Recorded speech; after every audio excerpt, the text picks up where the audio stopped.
Kalah dari robot. Macam mana cara robot tadi? Jom ambil dekat atas baju kita robot. Alah, kita boleh lah manjat. Apa tu? Bunyi apa tu? Bahaya ni. Wah! Tolong! Wah, bunyi apa ni? Aku takut lah. Macam mana ni? Jom keluar dari sini. Jom, takut aku. Lepas tu Atta terkejut tadi suara tu. Takut aku. Lepas tu atas suara nangis. Siapa dia? Sakit.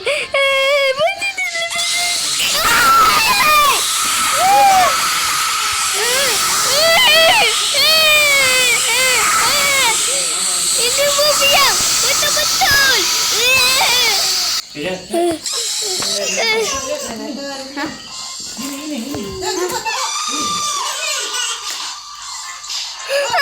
Ini mak itu.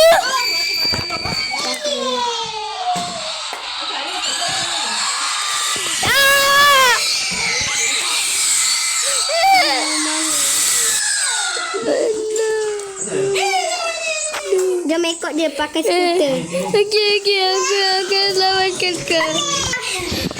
Okey, dah pergi ke rumah dia. Nasib baik.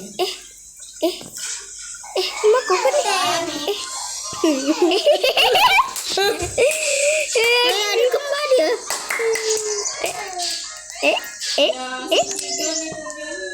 Ke dia yang cakap tadi.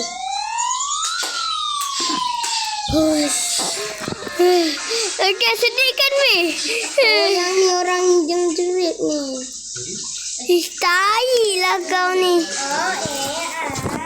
Lepas tu kuat-kuat pula tu.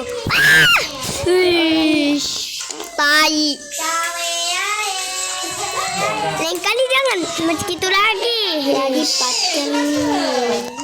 Tai, betul. Aduhai, sebab itulah aku cakap tak payah pergi sini. Patutnya kita pergi dunia lain je. Lagi senang. Tai, betul lah.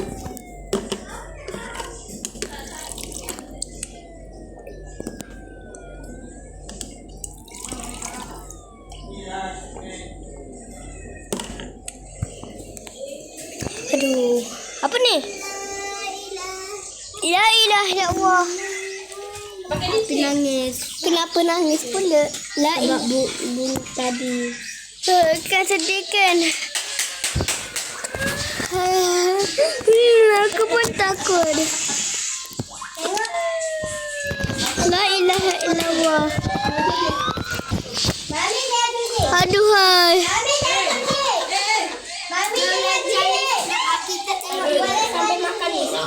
Okey.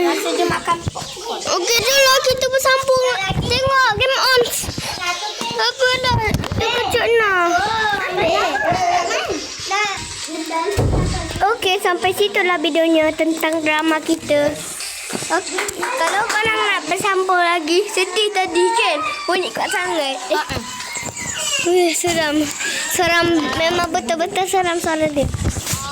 Ni kalau korang pergi juga, ini cerita sekejap je guys. Yang lebih-lebih tu tak nak lebih baik.